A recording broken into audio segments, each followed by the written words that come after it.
They said I was the heart of the company, the one who never slept, never complained. But when I finally collapsed, I learned what I really was to them. Replaceable. Instantly replaceable. I used to believe in hard work the way some people believe in prayer. Like if you just pushed hard enough, stayed late enough, sacrificed enough, the universe, or at least your boss, would eventually reward you. That was how I started at Westbrook Tech. Starched shirt, shoes that pinched, heart full of loyalty. I was 23 when I walked into that office for the first time, a fresh hire on the operations team. They gave me a badge, a cubicle, and a laptop that still had the plastic film on the screen. And man, I was proud. I am talking real pride. The kind where you call your dad on the drive home just to say, I got it. I really got the job. The kind where you iron your shirt the night before because you want to look sharp, even if no one notices. I showed up early, stayed late, volunteered for the projects no one else wanted. I told myself, this is how you get ahead. I believed it with everything I had. The company was small then, barely 2 floors in an old brick building near the river. But the energy? Electric. We were building something. You could feel it. People stayed after hours not because they were told to, but because they wanted to. There was pizza on Fridays, group Slack threads full of memes, and that contagious feeling that we were part of something big, something real. So when my manager, Glenn, started leaning on me more, I did not flinch. Someone called in sick. I covered. Deadlines pushed up. I stayed late. Inventory crash at midnight. I logged back on. Every hey, can you help out just this once? Felt like a compliment. Like I was being noticed. Valued. At first, it was temporary. That was the word everyone used. Just until we get through launch. Then, just until we close this round. Then, just until we hit target. There was always a reason to dig deeper. And every time I thought about slowing down, I pictured the future they promised. The one where the company made it big and the people who stuck around were taken care of. And then one Friday night, about 7 months in, Glenn sent me a message. You're a real team player, Matt. Appreciate you. That was all he wrote. 9 words. But they lit me up like fireworks. I remember sitting in the parking lot after that shift, my eyes raw from screen time, fingers stiff from typing, just smiling to myself like an idiot. That was the first time I skipped dinner with Sarah, my girlfriend at the time. She waited, warmed up the food, then texted, I guess work wins again. I did not even see it until the next morning. But I told myself it was fine. She would understand. Everyone would understand. Because once the company made it, it would all be worth it. Right? Except that one message from Glenn. It would be the last time anyone said thank you. Looking back, I can see the shift. It did not happen all at once. It crept in slow, like a leak behind the wall you do not notice until the damage is done. At first, covering for people felt like a choice. I could say no if I needed to. That was what I told myself anyway. But over time, it stopped feeling optional. The tone changed. Glenn would say things like, you're our go-to guy, or I trust you with this. Those words felt good until I realized they were just dressing up a burden. I started to notice something else too. People around me were pulling back. Jenny from finance used to stay late with me. She got promoted, then started leaving right at 5. Paul from dev stopped checking in on weekends. Even Glenn, who used to work the longest hours of anyone, started disappearing before sunset, muttering something about family dinner or work-life balance. Meanwhile, I was still there. Still the first one in, last one out. I was not even bitter at first. I figured this was the test. Like some kind of career crucible. If I just held on long enough, I would come out gold. But the little things started piling up. I remember one Monday morning, I came in early, real early, like still dark outside early. I was halfway through sorting out a system error when Amanda from HR walked by with her smoothie and chirped, You here again, Matt? Wow, you must love it here. She laughed. I forced a smile. But something about the way she said it stuck with me. It was not admiration. It was expectation. I became the guy who always helped. So people stopped asking if I could, they just assumed I would. And yeah, I let it happen. Every time I should have said no, I said yes. Every time I felt stretched thin, I convinced myself I was just being weak. This was hustle culture. This was paying your dues. This was what success looked like. Sarah, though, she was not buying it. She started calling it Matt's ghost phase. Said I was there, but not really there. She would ask me to watch a movie, and I would nod along, phone in hand, answering Slack messages between scenes. I missed her birthday dinner that year. Not because I forgot, because someone on the East Coast botched an upload and I stayed back to fix it. She waited an hour before eating. Said she understood. She did not. I could see it in her eyes. But still, I kept going. Kept logging hours like they were lottery tickets. Telling myself I was investing in the future. Until one night, I came home and the apartment was dark. No dinner on the counter. No Sarah. Just a note on the coffee table that read, "I miss the version of you that used to come home." I stood there, holding that paper, thinking I could fix this. I just needed more time. One more milestone. One more win. But the milestones never stopped. And I was starting to feel it. In my chest. In my sleep. In the quiet moments that used to recharge me. I was starting to break. But no one, not even me, wanted to admit it. It started with the coffee.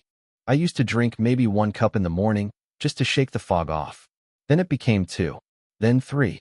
Then those little energy shots from the gas station. I was popping them like breath mints, chasing some version of alertness I had not felt in months. Sleep? Forget it. My brain would not shut off. I would lie there in the dark, thinking about spreadsheets, deadlines, emails I might have forgotten to respond to.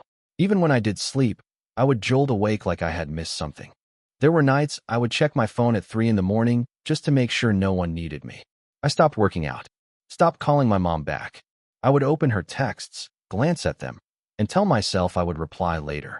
I never did. My world shrunk down to the size of a screen and a to-do list that never got shorter. And the weirdest part? No one said anything. It was like they had all silently agreed I was the one who could take it. Like the company had absorbed me into its bloodstream, and now I was just another piece of machinery keeping the whole thing running.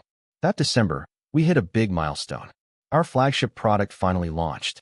There was champagne in the break room, photos for social media, people clapping and doing victory poses. Everyone kept saying, "We did it. We did it." I sat at my desk through most of it, fixing a payment glitch that had somehow slipped past QA. My name was not in the post. I was not in any of the photos. I was not even offered a glass of the cheap champagne. But I told myself it was fine. We had made it. This was the payoff, right? Only nothing changed. The hours did not get shorter. The pressure did not ease up. In fact, a week later, Glenn handed me a thick folder and said, "New roadmap. Tight deadlines, but I know you can handle it." I wanted to scream. I wanted to tell him I had not seen my friends in months. That I had eaten lunch at my desk every day for the past 22 workdays. That I had forgotten what it felt like to laugh without feeling guilty. But I just nodded. Took the folder. Because by then, I had forgotten how to do anything else. Until one Friday afternoon, I walked past the break room and saw something that made me stop. Paul, Jenny, Amanda, a few others. They were all sitting around laughing, sipping beers, passing around party hats. Someone was leaving. A marketing guy, I think. They had signed a card. Ordered food. I stood there for a second, waiting for someone to notice me. No one did. Not even Glenn. I walked back to my desk. Sat down. Opened the new roadmap. And realized I had not spoken out loud to another person all day. It happened on a Wednesday. I remember because it was raining, not the soft kind, but that heavy, sideways storm that makes the streetlights blur like smeared paint. The office had mostly cleared out by 7, but I was still there. I had been there every night that week, chasing some bug that kept crashing the system at random. The clock hit 9. My eyes burned. I told myself I would leave after one more test run. Just one more. That was when I heard it, the soft ding of an incoming message. It was Glenn. "Hey, can you hop on a call? Quick one before tomorrow's demo." I stared at the screen. My chest tightened. He said quick, but I knew what that meant. Every quick call stretched into an hour of screen sharing and finger pointing. I rubbed my eyes, trying to blink away the exhaustion. The rain was hammering against the windows. The office lights hummed. My reflection stared back from the glass, pale, tired, older than I should have looked. I clicked accept. Glenn's face popped up. He looked relaxed, sitting at home in what looked like his living room, a glass of wine in hand. He was smiling. "Hey, Matt. Just wanted to run through a few minor adjustments." "Minor? Right." I nodded, forcing a smile. I was too tired to fake much else. Halfway through the call, I heard laughter in the background. His wife, maybe, or his kids. I could not remember the last time I had heard laughter that close to me.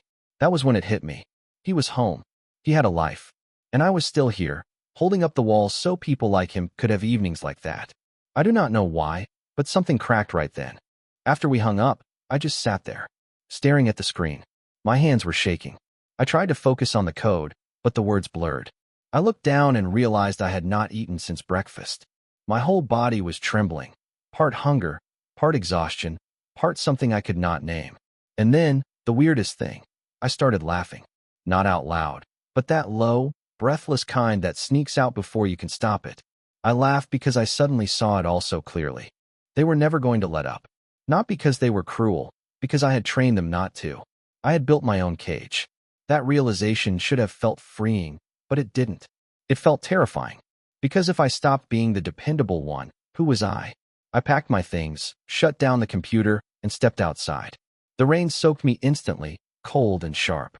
For the first time in months, I did not care about the emails piling up or the deadlines I was walking away from. I just kept walking. By the time I reached the parking lot, my shoes were sloshing, my shirt clinging to me. My phone buzzed. Another message from Glenn. Forgot to mention, can you review the budget deck tonight? I stared at the screen until the rain blurred the words away. Then I dropped the phone. It hit the asphalt with a dull crack, and I did not pick it up. I did not go back the next day, or the day after that. At first, I told myself it was just one personal day. I even sent Glenn a message saying I was feeling under the weather. He responded in under 5 minutes. No worries. Get better soon. Just send over your pending files when you can. That was it. No, take care. No, we'll cover things. Just a reminder that even when I was gone, I was still expected to deliver. I spent most of that morning sitting on the couch, staring at the wall. The apartment felt foreign, like a hotel I had been staying in too long. The fridge was nearly empty except for a half carton of milk and some takeout containers. Sarah's mug still sat on the counter, the one that said, "Love you more." I had not been able to throw it out. Outside, the city moved on without me. Cars honked. Kids yelled in the hallway. Life was happening everywhere else, and I was just paused. Around noon, I finally checked my email. 43 new messages. Half of them marked urgent. The words blurred together: deadline, deliverable, client meeting. All those terms that used to matter so much. Now they just felt heavy, meaningless. I closed the laptop and sat back. For a long time, I just listened to the sound of the rain from the night before still dripping off the balcony railing. That was when my phone rang. Unknown number. Normally, I would ignore it, but something made me pick up. "Matt? It's Glenn." He sounded cheerful, almost too cheerful. "Hey, man, just checking in. Everything good? You've been a little quiet." I hesitated. My throat felt dry. I said I just needed a breather. He chuckled. That fake, managerial laugh that never touches the eyes. "Yeah, I get it. But listen, we've got a big demo coming up. I'm going to need you to rally, all right?" I said nothing. He kept talking, filling the silence. Something about leadership noticing our department. Something about next steps. I barely heard any of it. Then he said the thing that stuck. "You're one of our rocks, Matt. Don't crumble on me now." That line hit me harder than I expected. I wanted to tell him I already had. That I had cracked weeks ago. That the version of me who used to care so much was long gone. But instead, I just said, "Yeah, sure. I'll be in tomorrow." When I hung up, I realized I was shaking again. I looked around at my apartment. The mess of laundry, the dead plant by the window, the cold mug of coffee, and for the first time, it scared me. Because I could feel myself disappearing into all of it. I knew I was going back. Not because I wanted to, but because I didn't know how to do anything else. The next morning, I was at my desk by 7. And when I opened my laptop, there it was, a new calendar invite. A team meeting titled Project Celebration. Only this time, my name wasn't on the invite list. I do not know when exactly the line got crossed, but one morning I found myself staring at the bathroom mirror, unable to recognize the man looking back. My skin looked pale, almost sickly. The bags under my eyes were deep enough to hold regrets. I had not slept properly in weeks. Not real sleep. Just short blackouts between anxiety jolts. I was brushing my teeth at 4 in the morning because my body no longer understood when to shut down. I had become this strange, twitchy version of myself. Always on edge. Always anticipating the next thing someone would ask me to do. And yet, I kept showing up. That day, I went to work even though I had a fever. I could barely think straight, but I told myself, just push through today.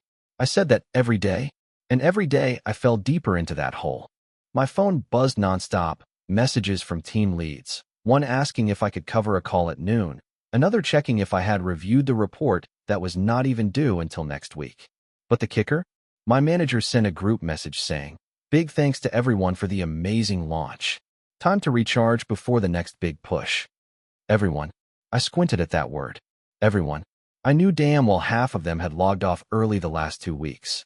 A couple of them even went away for a weekend getaway before launch, citing mental health days.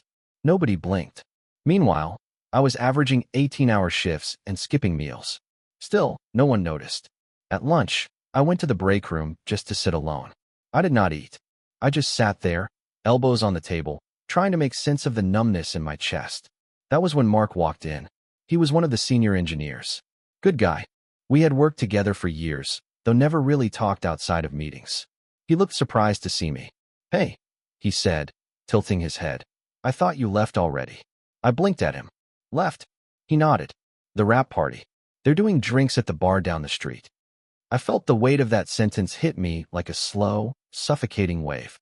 There was a party, a wrap party, and I had not been invited. Not even told. That was the moment something snapped. I stood up without saying a word, walked back to my desk, and stared at my screen. My calendar was packed, my inbox overflowing, and all I could think was, I gave everything to this. Every piece of myself. Every moment I should have spent with my wife, with my parents, with anyone who actually cared if I was breathing. And for what? A party I was not invited to. A group photo I would never be in. A project that succeeded while I disappeared in the process. That evening, I shut my laptop for the first time in forever without checking it again. I walked out of the building without saying goodbye. Nobody even looked up.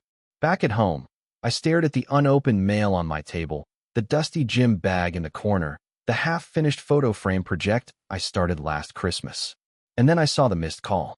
It was from someone I had not spoken to in a long time. Someone I used to be close to before everything changed. The missed call was from my younger brother, Caleb. We had not spoken in nearly a year. I stared at his name on the screen like it was in a foreign language. Back when things were simpler, before I let the job devour my life, Caleb and I were tight. He was always the carefree one. Worked construction, lived paycheck to paycheck, but somehow always had more peace than I ever did. We used to grab burgers after work, play old video games, talk about dumb movies. He was the kind of guy who remembered your birthday, even if you never remembered his. I had missed his last one. Told him I was slammed at work. Told him next week for sure. That next week never came. I pressed play on his voicemail. His voice came through soft and cautious, like he was not sure I would even listen. "Hey, Matt. I saw something that reminded me of you. That old Mustang you always wanted. Same color. Thought about texting a picture, but then I realized. I don't think I even know what your number is anymore. Hope you're good. You don't have to call back. Just take care of yourself, man." Seriously. That last word, seriously, it stuck. Not because of how he said it, but because no one else had said anything like it in months. Not Glenn. Not Amanda. Not Paul. No one at work had even asked how I was doing. They only cared whether I was available. I sat there for a long time, phone in hand, replaying his words. Something cracked open inside me. Not dramatic. Not loud. Just this slow, quiet ache. A grief I had been holding back without realizing it. I walked to the closet and pulled out an old shoebox from the top shelf. Inside were little scraps of the life I used to live. Movie ticket stubs. A faded photo of me and Caleb holding up a cheap trophy from a mini golf tournament. A thank you card from my mom, back when I helped her fix her porch.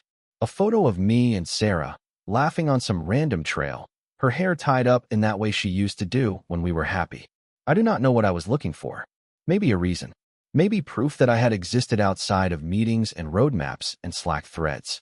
I sat on the floor and let it all catch up to me. Every missed call. Every canceled plan. Every next time that never came.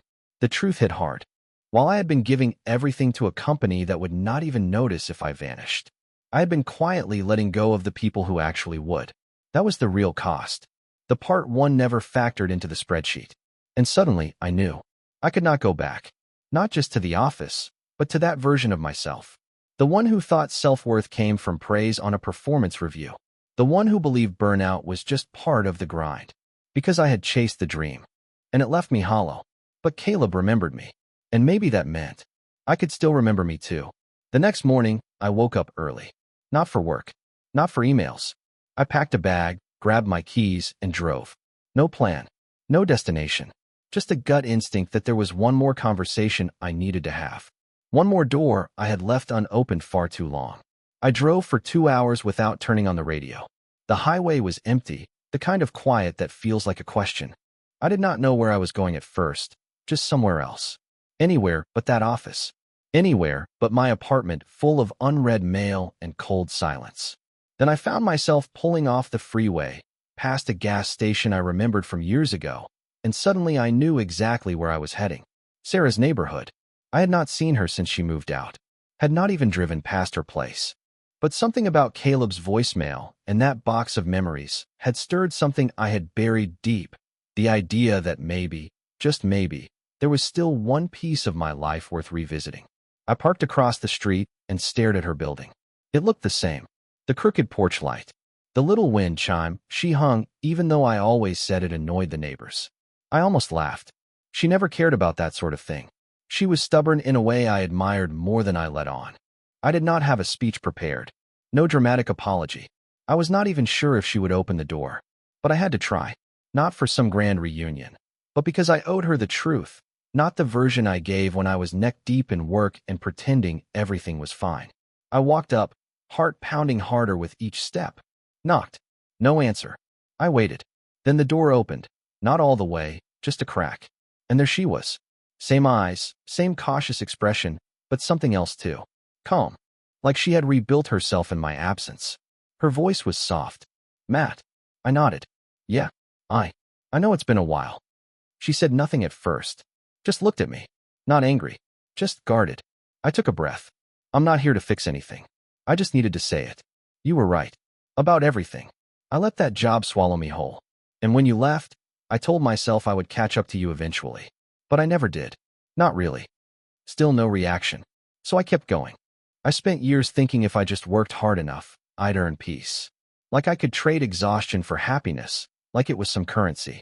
But the truth is, I burned down everything good trying to be the guy they could count on. She finally opened the door a little more. Not wide, but enough to see that maybe she had not expected me to come back. Maybe part of her had stopped believing I ever would. I'm not asking for anything, I said. I just needed to say it to someone who actually saw me. Before I disappeared. She gave me a long, quiet look, then said, You look tired. I smiled. I am. That was it. No hug. No invitation inside. Just a few seconds of stillness that said more than either of us could.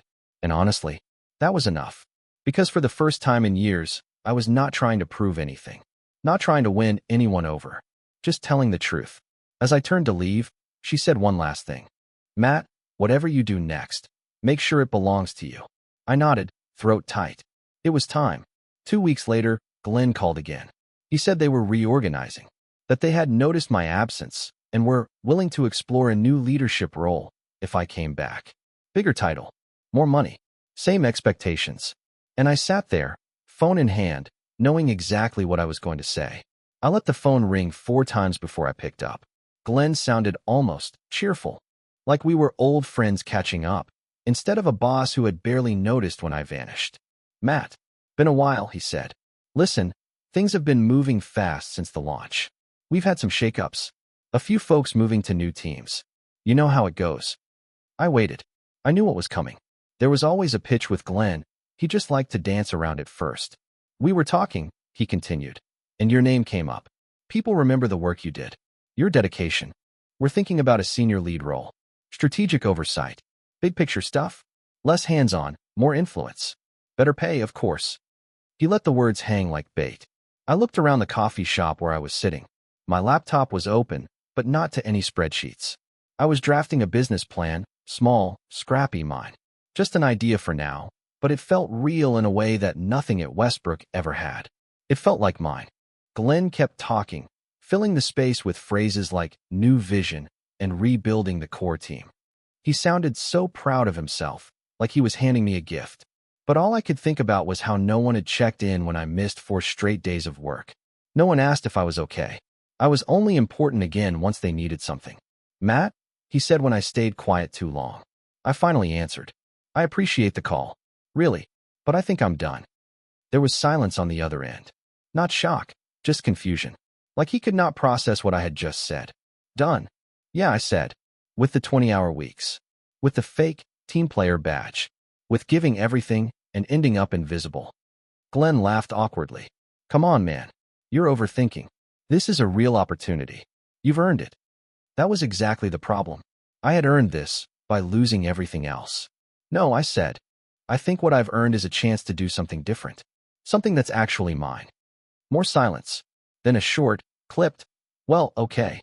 If you change your mind, you know where to find us. But I would not. Because the version of me who used to chase approval? He was gone. I hung up and turned back to my screen. The plan was not perfect. I had no funding, no clients, just an idea and the quiet knowledge that, this time, no one else would benefit from my burnout but me. The company would go on. Glenn would fill the role with someone else. The team would forget I was ever there. But as I stepped outside, into the sharp winter air, I realized something I had never allowed myself to believe. I was not broken. I was just finally awake. It has been 3 months. No titles. No meetings. No urgent emails at 2 in the morning. Just a small apartment that actually feels like a home again. A beat-up notebook full of ideas. And mornings where I wake up without dread sitting on my chest like a cinder block. I am not going to pretend it was easy. That first week after I walked away, I felt like I had stepped off a moving train. Everything was too quiet. I kept checking my phone out of habit, like I was waiting for someone to tell me I had made a mistake, that I needed to come back, that I was still important. But the silence, it kept going. And then something strange happened. I started remembering who I used to be. Not just before Westbrook. Before the grind. Back when I used to paint. Back when I used to call Caleb just to laugh about nothing. Back when I was not defined by how useful I could be to someone else's bottom line. I picked up freelance work here and there. Nothing glamorous. But it paid the bills. More importantly, it left me time.